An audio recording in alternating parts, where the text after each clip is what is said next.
Vidyasagar education ক্লাসের তরফ থেকে তোমাদের সকলকে শুভেচ্ছা।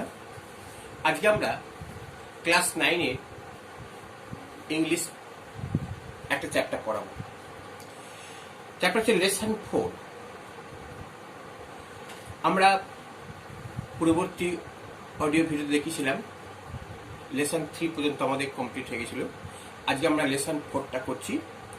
দেখো, লেসন 4-এ লেখা আছে কি a day in the zoo, অর্থাৎ চিড়িয়াখানার একটা দিন। চিড়িয়াখানার একটা দিন আমরা এই গল্পটা পড়ব। এখন দেখো, প্রথমে দেখতে পাচ্ছ তোমরা এ ডে ইন দ্য জু।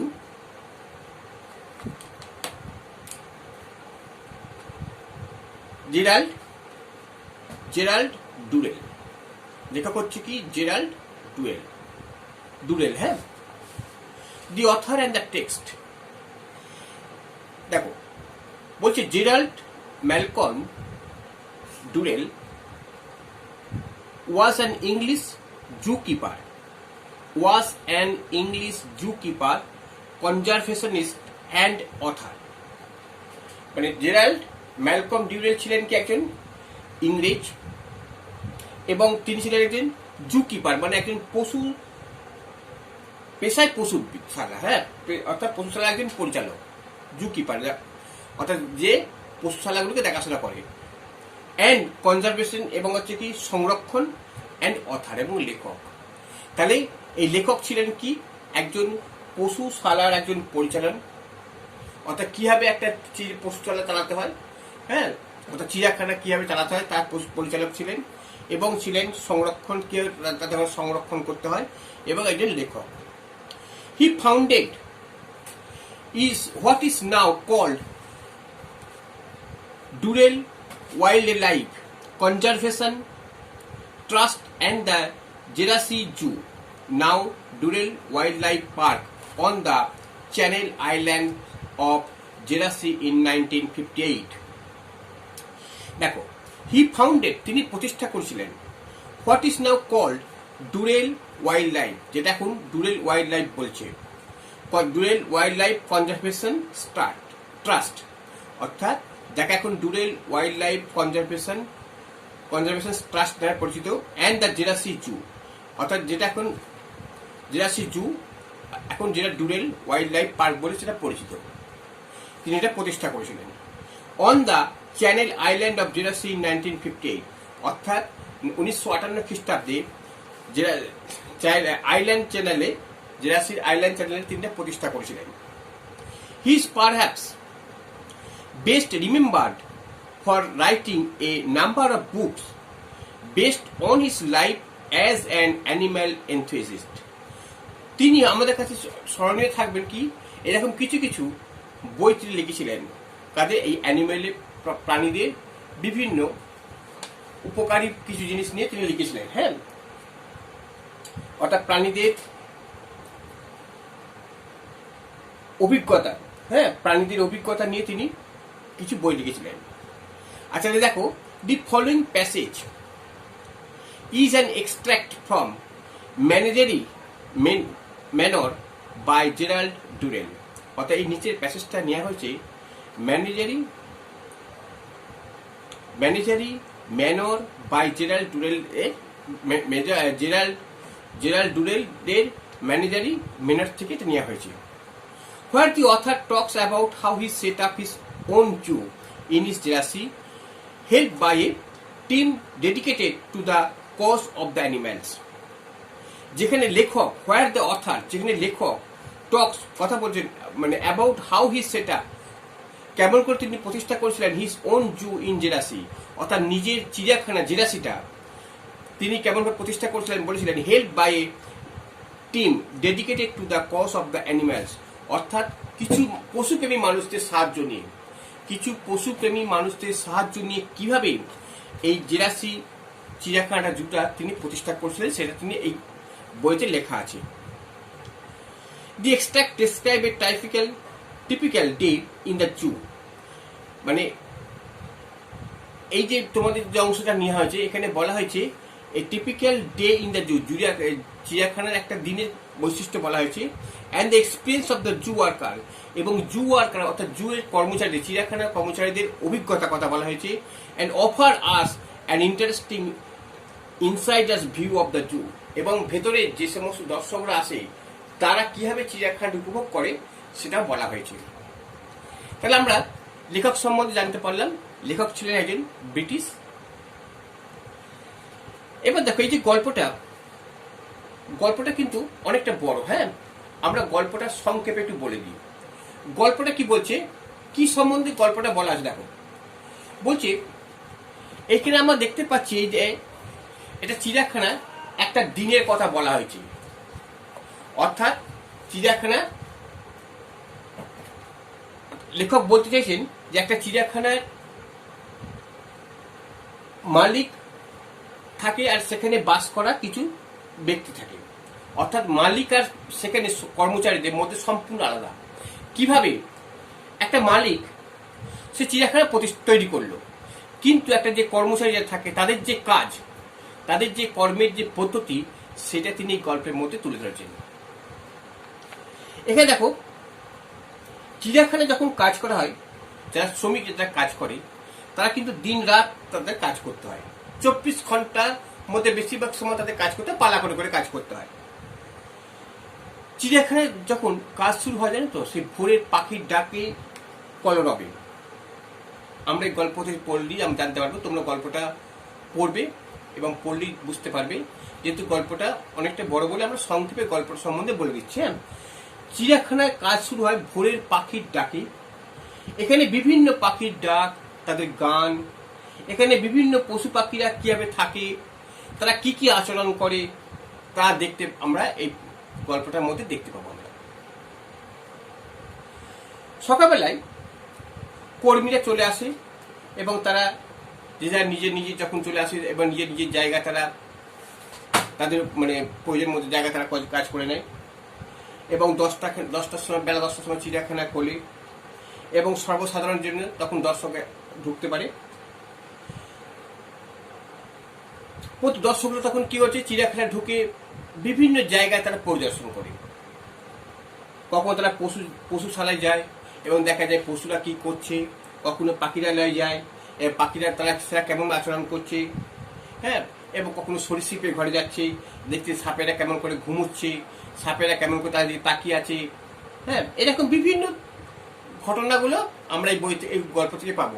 আমরা দেখতে পাবো যে কেমন করে ওদের পাথরের দেওয়ালের ওপর টিকটিকি গিরগিটিগুলো কেমন করে ঘুরে বেড়ায়, নিজেদের লুকিয়ে রাখে।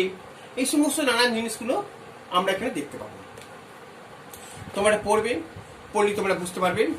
আমরা এখানে অনুশীলনী পর্বটাকে নিয়ে আমরা কাজ করবো। হ্যাঁ, দেখো অনুশীলনী কি বলছে, আমরা চলে আসছি একবারে অনুশীলনী পর্বে। এক্সারসাইজ 1 দেখো লেখা আছে, tick the correct answer from the given alternative. Tick the correct answer from the given alternative, অর্থাৎ ঠিক উত্তরটা তুমি এখান থেকে বেছে দাও। কেমন ভাবে দেখো, বলছে the average day in a zoo begins just before. তোমরা গল্পটা পড়লে তোমরা বুঝতে পারবে। বলছি এই জু এর অ্যাভারেজ ডেটা কখন শুরু হয়, অর্থাৎ চিড়িয়াখানার কাজকর্ম বা চিড়িয়াখানার কাজকর্মটা কখন থেকে শুরু হয়। ডাস্ক মানে গোধূলি বেলায়, না ডন ভোরবেলায়, না আফটারনুন বৈকাল বেলায়, না ইভিনিং মানে সন্ধ্যেবেলা। কখন শুরু হচ্ছে এটা দেখো, উত্তর হবে ডাস্ক। হ্যাঁ, জাস্ট বিফোর ডাস্ক। ঠিক আছে। আচ্ছা, এবার দেখো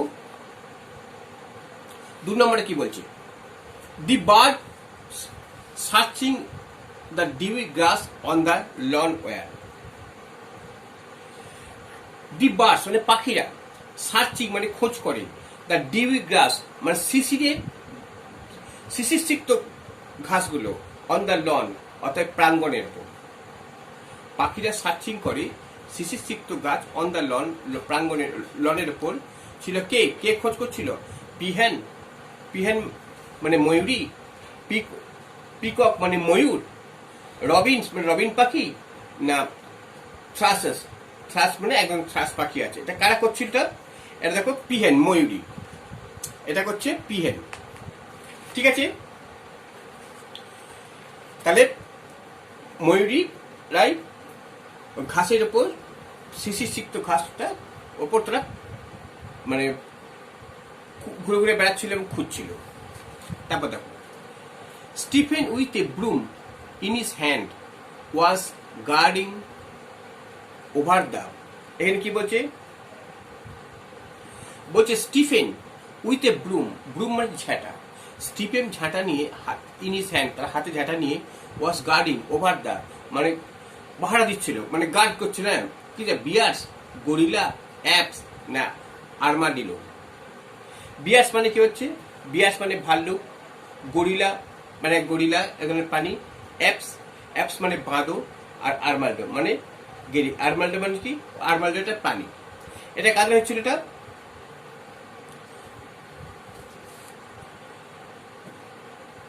দেখো Stephens with a broom in his hand with gardening over the bears.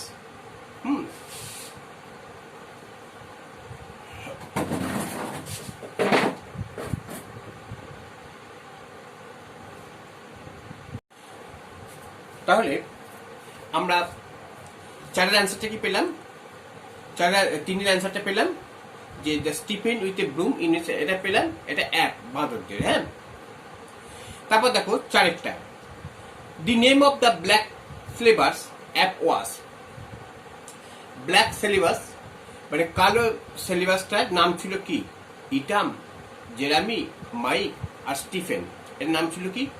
দেখো ইটাম, এর নাম ছিল ইটাম হবে। হ্যাঁ, আচ্ছা, এটা হচ্ছে অ্যাপ হবে। আর দেখো পাঁচেরটা কি বলছে? The reptiles dozed in the temperature of, অর্থাৎ reptile doze in the temperature of মানে প্রাণীগুলো, রেপিটাইলস প্রাণীগুলো যে তাপমাত্রায় ঝিমোচ্ছিল সেটা কত তাপমাত্রা? 60 ডিগ্রি, 70 ডিগ্রি, 80 ডিগ্রি, 90 ডিগ্রি। এটা হবে 80 ডিগ্রি। ঠিক আছে, এটা 80 ডিগ্রি। তাহলে আমরা এক্সারসাইজ 1 এর শর্ট কোশ্চেনগুলো পেয়ে গেলাম। এবার দেখো আমরা চলে যাচ্ছি এক্সারসাইজ 4। এক্সারসাইজ 4 দেখো আমরা পাই classify the underline adverb to the function at the chart given below. এখন এখানে দেখো আমাদের অ্যাডভার্বের কথা বলা হয়েছে, অর্থাৎ এখানে বিভিন্ন ধরনের অ্যাডভার্বগুলো কিভাবে হয়, অর্থাৎ তাদের নামগুলো বলতে হবে। এখন অ্যাডভার্ব কথাটা আমাদের একটা ভিডিও করা হয়েছে অ্যাডভার্ব সম্বন্ধে, তোমরা একটু দেখে নিতে পারো। অ্যাডভার্বে আমরা কাকে বলি? আমরা পার্টস অফ স্পিচের একটা পার্ট হচ্ছে adverb, noun, pronoun, verb, adverb, adjective, preposition, conjunction, interjection. ঠিক আছে, তাহলে আমরা অ্যাডভার্ব হচ্ছে কি? যেটা ভার্বের সম্বন্ধে কিছু বলা হবে সেটা হচ্ছে অ্যাডভার্ব, যেটা ভার্ব সম্বন্ধে কিছু বলা হবে।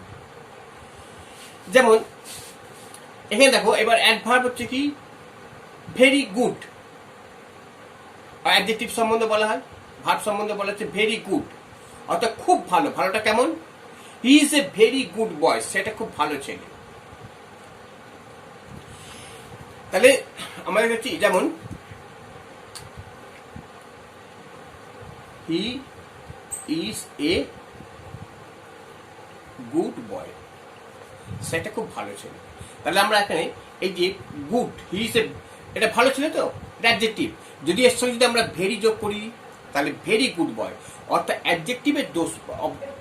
অ্যাডজেক্টিভ কেমন? গুড না ভেরি গুড, তখন এই ভেরিটার থেকে অ্যাডভার্ব হয়ে যাবে। এবার দেখো এই অ্যাডভার্বগুলো অনেকগুলো ভাগ আছে।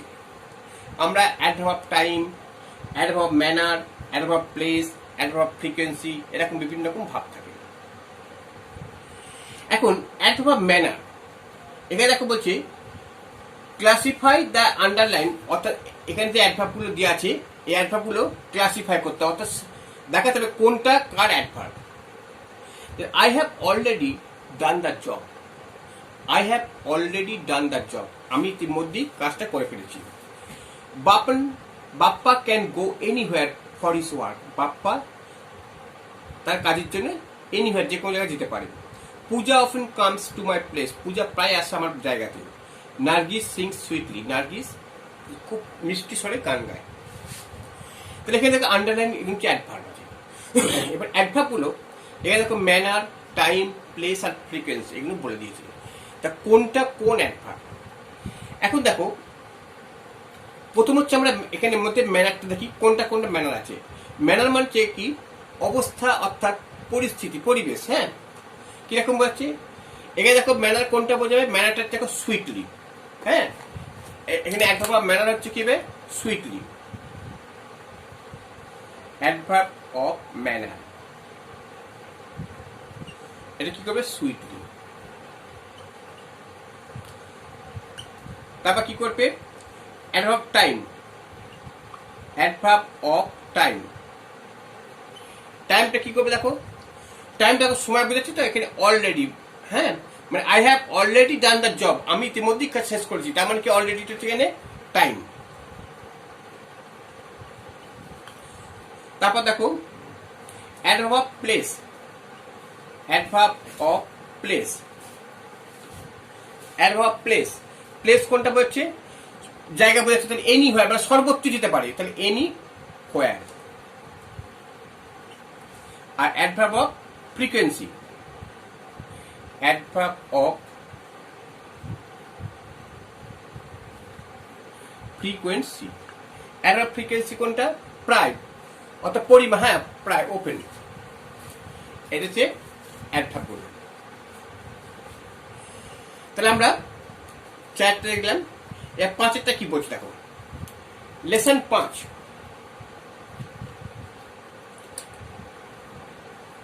অর্থাৎ এক্সারসাইজ 5 কি বলছে? Underline the clause in the following sentence and state what kind of clause there. এখন দেখো এখানে বলছে আন্ডারলাইন দ্য ক্লজ। ক্লজগুলো আন্ডারলাইন করো ইন দ্য ফলোইং সেন্টেন্স, নিচের সেন্টেন্সে, and state what kind of clause, এবং সেটা কি ক্লজ বলতে হবে। এখন প্রথম সেন্টেন্সটা কি বলছে? আমরা ক্লজ। এখন ক্লজ দেখো তোমাদের ক্লজটা আমাদের একটা ক্লজ সম্বন্ধে একটা ভিডিও করা হয়েছে। তোমরা যদি পারো সেই ক্লজ তোমরা দেখে নেবে। তবে আমি এখানে সংক্ষেপে বলে দিই। ক্লজ 3 প্রকার। ক্লজ হচ্ছে বাক্যাংশ যাকে বলা হয়। ক্লজ 3 প্রকার। একটা হচ্ছে প্রিন্সিপাল ক্লজ, একটা হচ্ছে subordinate clause, principal clause, subordinate clause. এবার সাবঅর্ডিনেট অনেকগুলো ভাগ আছে, আর কোঅর্ডিনেট ক্লজ। ঠিক আছে, এখন প্রিন্সিপাল ক্লজ কোনটা? Principal clause. প্রিন্সিপাল ক্লজটা দেখো আমরা বলি যে সেন্টেন্সটার মধ্যে একটা পূর্ণতা থাকবে, অর্থাৎ অন্য কোনো ক্লজের উপর ডিপেন্ডেন্ট নয়, সেটা হচ্ছে প্রিন্সিপাল ক্লজ। যেমন এখানে যদি বলি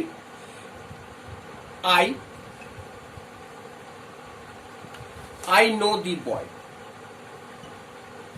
আমি বালকটিকে জানি। দেখো এই সেন্টেন্সটার পর আর কিছু না দিলেও এটা কিন্তু একটা প্রিন্সিপাল ক্লজ হয়ে যাচ্ছে। I know the boy. ঠিক আছে, এইবার যদি বলি সাবঅর্ডিনেট ক্লজ কোনটা হবে?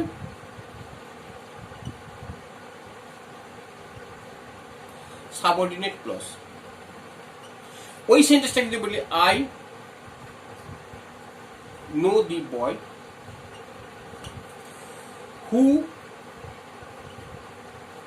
কেম হেয়ার, এই সেন্টেন্সটাকে বাড়ালাম। আমি জানি বালকটিকে, এই একটা হলো who came the here, who came here যেখানে এসেছিল, এই একটা ক্লজ হলো। তাহলে এখানে দুটো ক্লজ, অর্থাৎ এইটা তখন হচ্ছে কি কমপ্লেক্স সেন্টেন্স। আমরা সিম্পল, কমপ্লেক্স আর কম্পাউন্ড তিনটে সেন্টেন্স আছে। তাহলে এবার দেখো হু কেম হেয়ার, তাহলে এইটা হচ্ছে কি এই ক্লজটা কিন্তু সাবঅর্ডিনেট ক্লজ, এইটা হচ্ছে প্রিন্সিপাল ক্লজ। তাহলে এইটা সাবঅর্ডিনেট ক্লজ কি বলছে? যে ক্লজ, যে এসছিল এখানে, এই সেন্টেন্সটা কিন্তু যদি আমরা লিখি কিন্তু আমরা কমপ্লিট করতে পারবো না। তখন দেখতে হবে যে নিশ্চয়ই এর আগে কোনো সেন্টেন্স আছে, এর আগে কোনো সেন্টেন্স আছে, অর্থাৎ যে সেন্টেন্সটা নিজের অর্থ নিজে সম্পূর্ণতা করতে পারে না, অর্থ সম্পূর্ণের জন্য কমপ্লিটের জন্য অন্য একটা কোনো ক্লসের উপর নির্ভরশীল ডিপেন্ডেন্ট, তখন তাকে বলছে সাবঅর্ডিনেট ক্লস। তাহলে আমরা সাবঅর্ডিনেট ক্লস কি দেখতে পেলাম?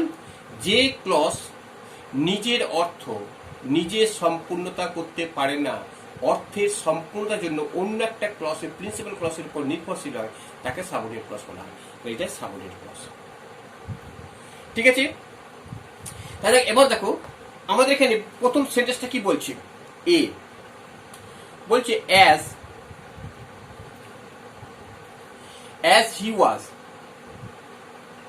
as he was not there,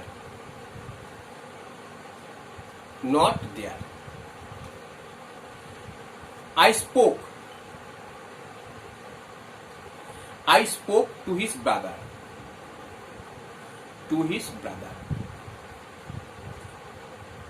আচ্ছা এখানে দেখো, এখানে বলছে হোয়াট কাইন্ড অফ ক্লজ, অর্থাৎ যে মানে প্রিন্সিপাল ক্লসের কোনো ভাগ নেই, সাবঅর্ডিনেট ক্লসের একটা ভাগ আছে। তা সাবঅর্ডিনেট ক্লস তাহলে কিভাবে বুঝবো আমরা? দেখো যেমন এখানে এই সেন্টেন্সটা, আমরা এই সেন্টেন্সটার কথা বলি, এখানে দেখো সাবঅর্ডিনেট ক্লসটা আমরা এই সেন্টেন্সটা দুভাবে দেখতে পাই। কিরকম দেখো, আমরা এইটাকে লিখতে পারি I know who came here, এই একটা লিখতে পারি। আবার আই নো দ্য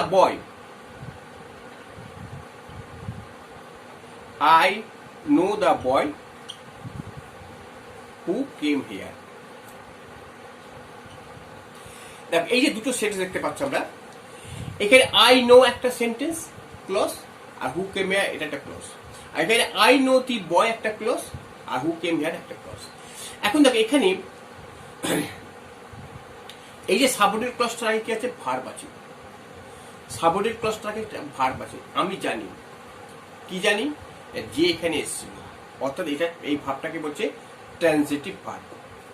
অর্থাৎ ভার্বকে কি বা কাকে দিয়ে যদি প্রশ্ন করা হয় তবে সেটা ট্রানজিটিভ ভার্ব হবে। বুঝেছে? ভার্বকে কি বা কাকে দিয়ে প্রশ্ন করলে যে উত্তরটা পাবে সেটা ট্রানজিটিভ ভার্ব। তা সাবঅর্ডিনেট ক্লজটা শুরুর আগে দেখতে পাচ্ছে একটা ভার্ব আছে, এবং যে ভার্বটা আছে ট্রানজিটিভ ভার্ব। আর নিয়ম হচ্ছে ট্রানজিটিভ ভার্বের পর, এটা মনে রাখবে, ট্রানজিটিভ ভার্বের পর যে ক্লজ থাকবে সেটা হচ্ছে নাউন ক্লজ হবে। ট্রানজিটিভ ভার্বে বাংলা বলছি সকর্মক্রিয়া, ট্রানজিটিভ ভার্বের পর যে ক্লজ থাকবে সেটা হচ্ছে নাউন ক্লজ। এটা তোমরা নোট করে লিখে নাও। তাহলে দেখো, তাহলে এইটার থেকে আমরা দেখেছি সাবঅর্ডিনেট নাউন ক্লজ।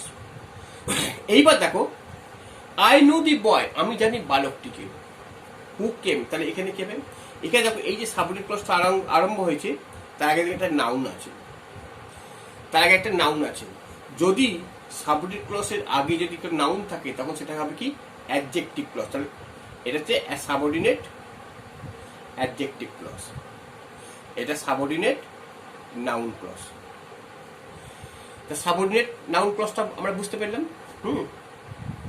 এবার যদি বলি আই নো, আচ্ছা ঠিক আছে, দেখো তাহলে আমরা এখানে সাবঅর্ডিনেট অ্যাডজেক্টিভ ক্লজটা বুঝতে পারলাম। হ্যাঁ, এবার যদি কোনো প্লেস বলা হবে, হ্যাঁ যদি কোনো প্লেস বলে তাহলে আমরা সেটা করবো অ্যাডভার্বিয়াল ক্লজ বলা হয়। দেখো তাহলে এখানে আমরা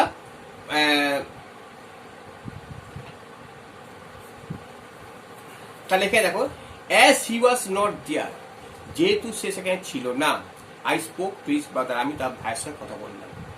তাহলে এখানে দেখো এখানে একটা কি ক্লজ পাচ্ছি আমরা? I spoke to his brother, এই একটা as he was not there, যেহেতু সে সেখানে ছিল না, তাহলে একটা clause. I spoke to his brother, এটা একটা ক্লজ, আমি তার ভাইয়ের সঙ্গে কথা বললাম।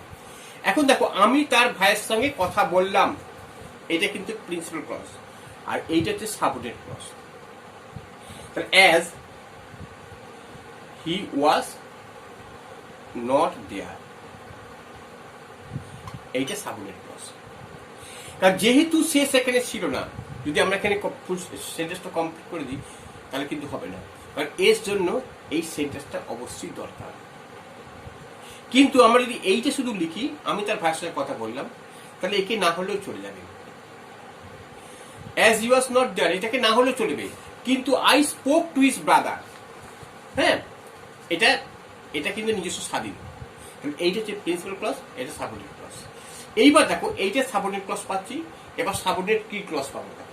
যেহেতু সে ছিল না সেখানে, দেয়ার জায়গা বোঝাচ্ছে, যেহেতু সে সেখানে ছিল না প্লেস বোঝাচ্ছে, তাহলে এটা কি হবে সাবঅর্ডিনেট অ্যাডভার্বিয়াল ক্লজ। এটা প্লেস বোঝাচ্ছে, যেহেতু সে সেখানে, অ্যাডভার্ব হচ্ছে প্লেস, হ্যাঁ। আচ্ছা, এবার দুই একটা দেখো, তাহলে বুঝতে পারছি তোমার সাবঅর্ডিনেট অ্যাডভার্বিয়াল ক্লজটা কেন হলো। এবার দুই একটা দেখো, the house, the house where Nazrul was born in Churulya is in Churulya.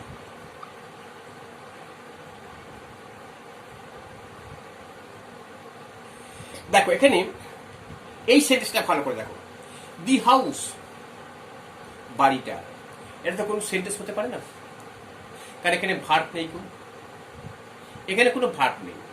The house where Nazrul was born, যেখানে নজরুল জন্মগ্রহণ করেছিল, এইটা এইবার এবার the house is in Churulia, এর সঙ্গে কিন্তু এইটার লিঙ্ক আছে। The house is in Churulia, বাড়িটি হয় চুরুলিয়াতে। এইবার দেখো যেহেতু এখানে বাড়িটি চুরুলিয়াতে, তাহলে এখানে কি হচ্ছে দি হাউস, এখানে হোয়ার করা হয়েছে, এটা যেহেতু জয়েনিং করা হয়েছে বলে এটাকে এরকম ভাবে করা হয়েছে সেন্টেন্সটাকে, হ্যাঁ। তাহলে এখানে দেখো এই যে সাবঅর্ডিনেট ক্লজ, এই যে হোয়ার নজরুল ওয়াজ বর্ন, এটা সাবঅর্ডিনেট ক্লজ। এর আগে কি আছে, দি হাউস আছে, নাউন আছে, দেখতে পাচ্ছেন একটা নাউন আছে, হ্যাঁ। নাউন থাকলে কি হবে, তখন এটা হবে অ্যাডজেক্টিভ ক্লজ হয়ে যাবে। বলছিলাম যে যদি নাউন থাকে তাহলে সেটাকে হবে অ্যাডজেক্টিভ ক্লজ, তাহলে এটা হবে subordinate adjective clause, adjective clause. এটা ভাবে দেখো, দেখো এই পয়েন্টটা দেখো, সি এরটা কি বলছে, she said that she would return soon, সে বলল যে শীঘ্রই সে ফিরে আসবে। তাহলে এখানে আমরা দেখতে পাচ্ছি কি, সি সেড, তাহলে এখানে এই একটা ভাগ, আর that she would return soon, সে শীঘ্রই এটা ফিরে আসবে। তাহলে এখানে আমরা সি সেড একটা বা অংশ, আর that she would return soon একটা অংশ। সি সেডটা হচ্ছে প্রিন্সিপাল ক্লজ, আর দ্যাট সি উড সে ফিরে আসবে, এটা তো মানে যে কথাটা আছে তারা নিশ্চয়ই প্রিন্সিপাল ক্লজ হবে না, এটা সাবঅর্ডিনেট ক্লজ। এখন সাবঅর্ডিনেট ক্লজ কি হবে, দেখো সাবঅর্ডিনেট ক্লজটা ঠিক শুরু হচ্ছে, তার আগে গিয়েছে ভার্ব আছে, তার আগে ভার্ব আছে। তাহলে ভার্বটা এবার দেখবো, ভার্ব থাকলে কি দেখবো, ভার্বটা যদি ট্রান্সিটিভ ভার্ব কিনা, অর্থাৎ ভার্বকে কি বা কাকে দিয়ে প্রশ্ন করলে যদি উত্তর পায় তবে সে ট্রান্সিটিভ ভার্ব। দেখো সে বললো, কি বললো না, সে উড রিটার্ন সুন, সে শীঘ্রই ফিরে আসছে, তাহলে এখানে ট্রান্সিটিভ ভার্ব। তাহলে এইটাতে ট্রান্সিটিভ ভার্বের পর যে ক্লজ থাকবে সেটা নাউন ক্লজ। তাহলে এখানে that she would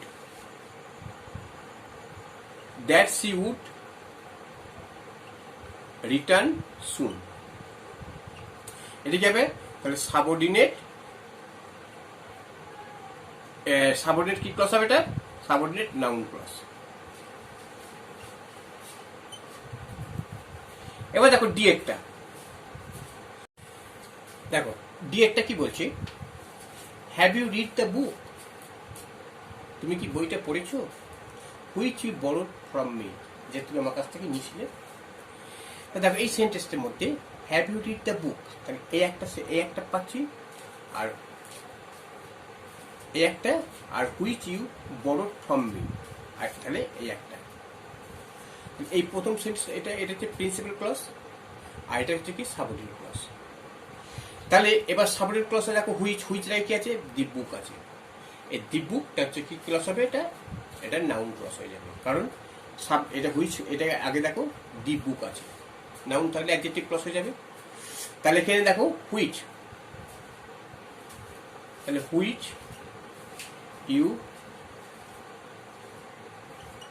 borrowed from me, এটা কি হবে সাবঅর্ডিনেট, এটা নাউন ক্লজ, নাউন ক্লজ হচ্ছে adjective clause, subordinate adjective clause, কারণ নাউন আছে। যদি ভাব থাকো তাহলে নাউন ক্লজ হতো। ঠিক আছে, তোমাদের এই এক্সারসাইজ 5 মিনিট থাকলো। তোমাদের এখানে এই চ্যাপ্টার তোমরা ভালো করে দেখবে, যদি তোমরা গল্পটা ভালো করে রিডিংটা করবে, আর যদি কোনো প্রশ্ন অসুবিধা থাকে তোমরা কমেন্টস বক্সের মাধ্যমে জানাবে যদি তোমাদের বুঝতে কোনো অসুবিধা হচ্ছে। আর এই ক্লজটা তোমরা যদি পারো আমাদের প্লে লিস্ট থেকে ক্লজটা সম্বন্ধে আর ডিটেলস বোঝানো হয়েছে, তোমরা ভালো করে একটু দেখে নেবে।